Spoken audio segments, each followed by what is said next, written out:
Hey everyone, welcome back to the channel. My name is Emmanuel. Today we are discussing an incredible opportunity for all of you, the 2025 Commonwealth Masters Scholarship. So if you've ever dreamed of studying in the UK but felt like the financial barrier was just too high, then this scholarship could be your ticket to making that dream a reality. In this video, we'll cover everything you need to know, the eligibility requirements, benefits, nominating agencies, application process, the documents you require, and of course, many more. This video is going to be comprehensive so that you know everything you need to do when applying for the Commonwealth Masters Scholarship. So if you're ready to transform your future, hit that like button, subscribe, and let's get started. First up, what is the Commonwealth Masters Scholarship? Now, the Commonwealth Masters Scholarship is a prestigious scholarship provided by the Commonwealth Scholarship Council, the CSC, and the United Kingdom. It's part of the UK government's effort to support international students by bringing talented individuals from across the world through the Commonwealth to study in the UK. Of course, you need to be a Commonwealth member. Your country needs to be a member of the Commonwealth for you to be able to benefit from the scholarship.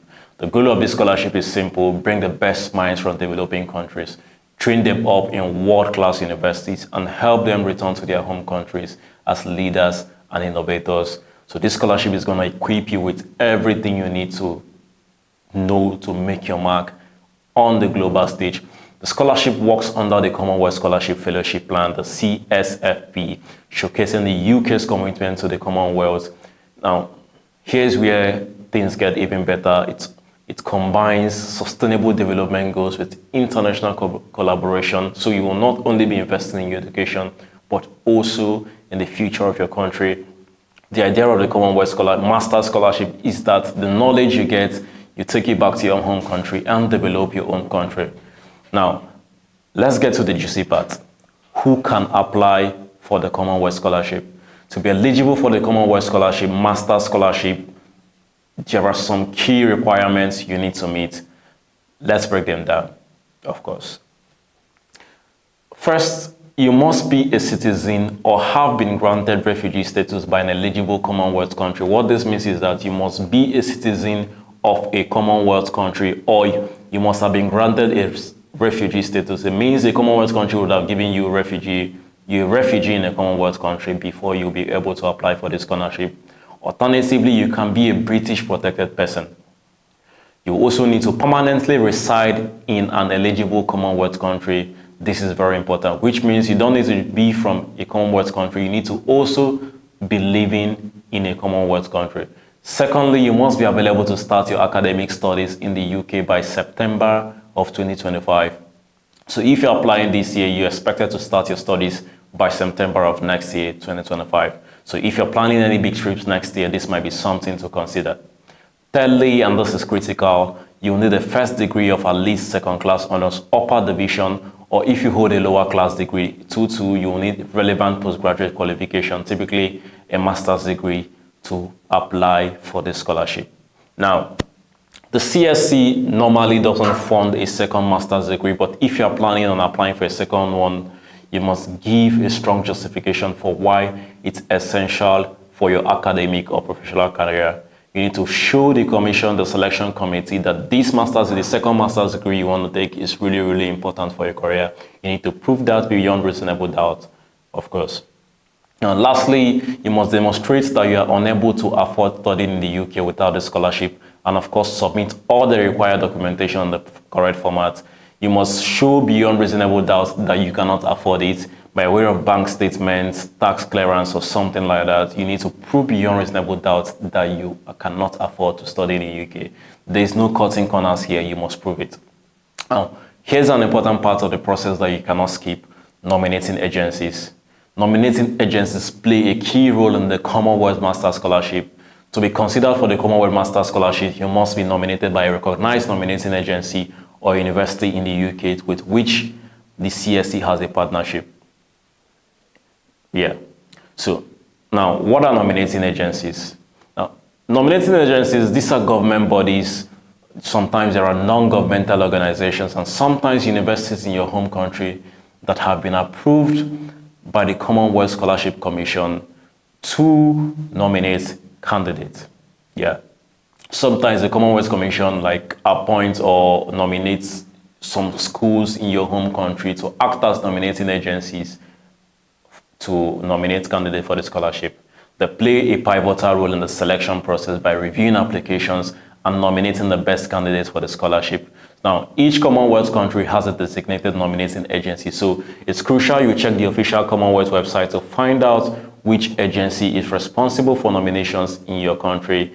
Check it again so that you don't make mistake and apply through another country's nominating agency. You need to go over this. Apply only through the nominating agency in your country. Now, once you identify your nominating agency, you need to submit your application through them. Now, here's a tip. Different agencies have different deadlines and additional requirements, so make sure you carefully follow their guidelines and timelines. Now, it's important you follow the nominating agency you're applying through, follow their guidelines, follow their deadlines so that you don't make mistakes, so that you don't miss a thing. For example, some agencies might ask for a specific essay or require an interview before they nominate you.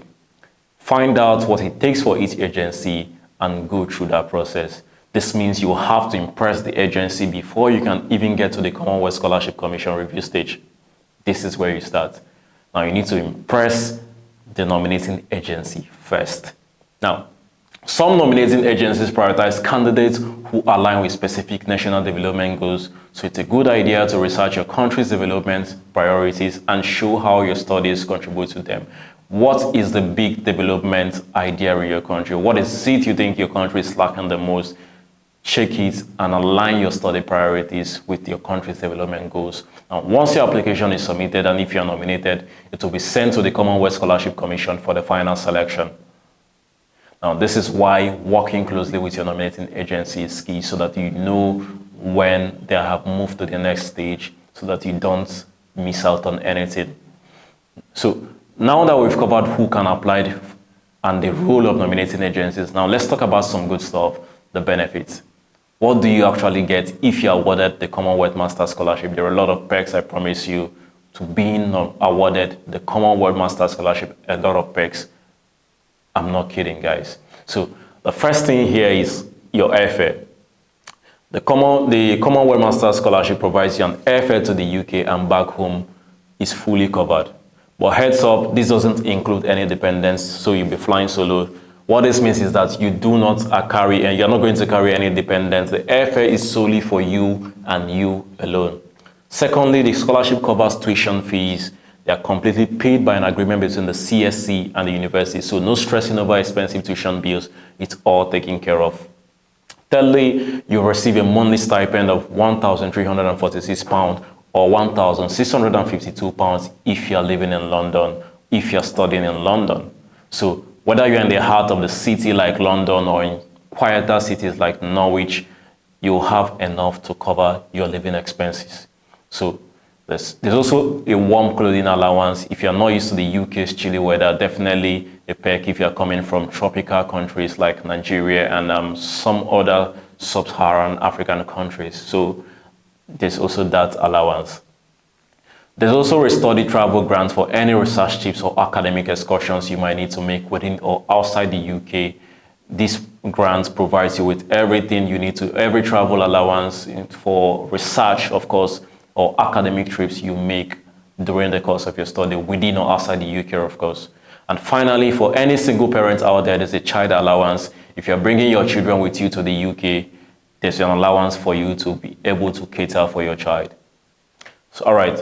So let's say you've met the eligibility requirements, contacted your nominating agency, and you're excited about the benefits.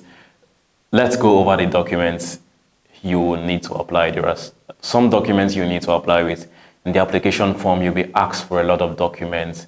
You'll be asked for your undergraduate and postgraduate qualifications, your transcripts, and up to 10 of or some publications. You need to show some publications you've written and prizes, and your employment history, a history of your employment, your CV, the job you've done. Make sure you clearly explain how your work experience relates to the program you're applying for.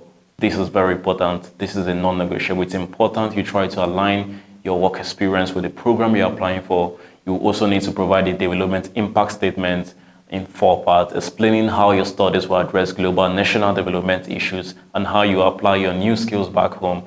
It's important to align all of these elements. In addition to that, you need to submit 3 references, at least 1 from your current employer if you're currently working. It's important that your employer is able to vouch for you and your work ethics and your general behavior. Now, it's important you choose people who can speak to your potential and how this scholarship will help you deliver the real development impacts once you return to your home country. It's very important. So make sure to include 3 strong references and a personal statement explaining your background and motivations and how the scholarship will help you achieve your goals is important. A strong personal statement cannot be overemphasized. It's important you write a strongly worded personal statement, guys. So there you have it, guys. Now that we've gone over all of these requirements, everything you need to know about applying for the Commonwealth Masters Scholarship 2025. Of course, this is a life-changing opportunity to pursue your education, to further your education in the UK. Guys, it's a big one. So make sure you meet the eligibility criteria, connect with your nominating agency, and get all your documents in order. It's important. Of course, I believe in you.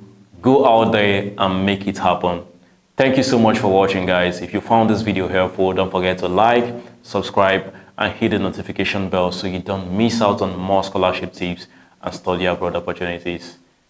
Thank you once again for watching. Let me know in the comments if you have any questions and I'll be happy to help. See you in the next one.